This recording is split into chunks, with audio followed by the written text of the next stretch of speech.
Hi, my name is Nina Downey and I'm a physical therapist. The focus of today's video is transfer board training. The most important part of the transfer board training is to determine if the person that you're going to transfer is appropriate for this type of equipment. And what we're going to do is we're going to first take the most important thing, and that's what you're seeing right here. This person can maintain a sitting balance. I'm not assisting her in any way. I may have had to assist her to sit, but she can maintain a sitting position. That's number one. If we're okay with that, we can move on to the second. Person has to be able to maintain weight on their arms. If someone has an injury to one arm, it'll be a little bit harder for the caregiver to do, but it's not an impossible transfer. But they have to be able to bear weight. And the third, and also important, is the fact the patient has to be able to understand some simple commands. The transfer board transfer is one that is a participation between both the patient and the caregiver, each doing their own part. So there's some simple commands they have to be able to follow. So as you see right now, we're good to go. The next thing I want to do is take a look at the equipment. The transfer board transfer can be a bed to wheelchair, it can be chair to chair, it can go onto a commode chair or a shower chair. It's very versatile if your client or patient meets the first three qualifications.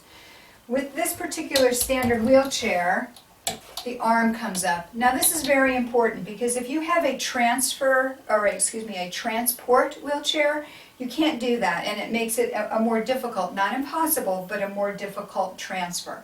So I have my standard wheelchair, I brought the arm up, and of course the brakes are locked. Try to pre-plan your transfer before you get started. It'll be much safer for yourself and for the patient. Now, our transfer board, which I will tell you right now is often referred to as a slide board, and this is a misnomer because you're not supposed to slide with this board. The transfer board requires that the patient be able to catch a little bit of air during the transfer, and I will demonstrate that.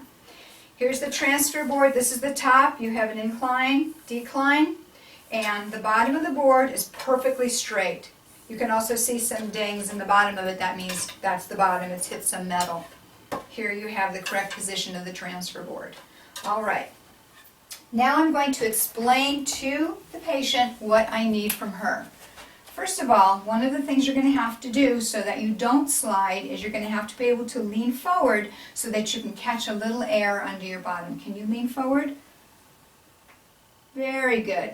Okay, it doesn't have to be very much, even a half an inch, just enough so that her body is not sliding on the board. Secondly, it's going to be important for you to be able to lean over to the side when I place the board, okay? And when we actually do the transfer, in order for your bottom to go into this direction, to your left, I'm going to need you to look to the right, okay? Finally, with some patients, you may need to assist them more than just guarding them. So you want to ask permission to place your hands under their bottom so that you can assist with the transfer. Will that be all right with you? Good. All right, we're going to begin with placing the transfer board. Okay, I need you to lean to the side. Very good. Come on back.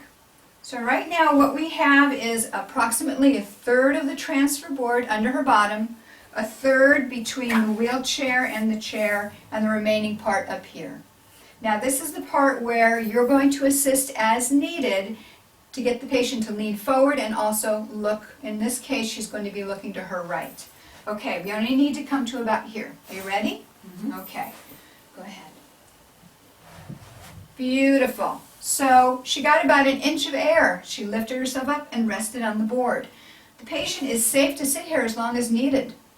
They need to rest. If they're a little bit afraid, whatever has to happen, they can sit, and then you can continue. Okay, here we go. A little bit further. Very good. Now, at this point, I'm going to have her put her hand up here, and then go ahead and shift again. She doesn't even need my help. Very good. Okay. It's also important that when the patient was transferring over, she placed her hand flat on the board. What she didn't do is she didn't curl her fingers under. That could be a problem because when her weight went on the board, it could pinch her fingers. And now I'm going to have her lean and slide the board out. Very good. At this point, I want to mention that with certain diagnosis, for example, a spinal cord injury that would be incomplete, where the person has good trunk strength, but they just cannot move their legs, they can learn to do a transfer board transfer independently. And that has to do with the fact that they have strong arms and they have good sitting balance. So what I'm going to have her do is to demonstrate this as if she were spinal cord injured, lifting this leg up, placing it over here. So why don't you go ahead and do that. Good. Now she's going to grab the board and place it like she did before, about a third underneath, and then replace this leg onto the floor. Good. And then with one hand flat on the board to keep her fingers safe, and the other one here, she's going to catch air and stop right about there. Now she can reposition. If she had to, she could reposition her legs in this position, but she's pretty good right now. Okay, again, up and down. Good. And then one last time, up and over. And then she takes the board out. Now, I'm going to, as I promised, explain why the transfer board is a transfer board and not a slide board. The sit bones, the bones that are right underneath your bottom, inside the body, are cushioned by the buttocks. A little bit of muscle and a little bit of fat. When a person is slid across the surface of the board, there's friction, and that friction moves the skin on the outside of the body. Doesn't seem to be a problem, but the bone on the inside starts to wear away. And over a period of time, it doesn't even look like there's a problem, you can look and see no wound. Over a period of time, that will be done to the point where the wound will break through the skin. By the time you see that purple boggy area or actual breakthrough, you're in trouble. So you have to make sure that this, the transfer board, is an appropriate transfer for your patients. If it is, it will be easy for you, safe for you, and safe for the patient. I hope that helps. Thank you so much for being here. Bye.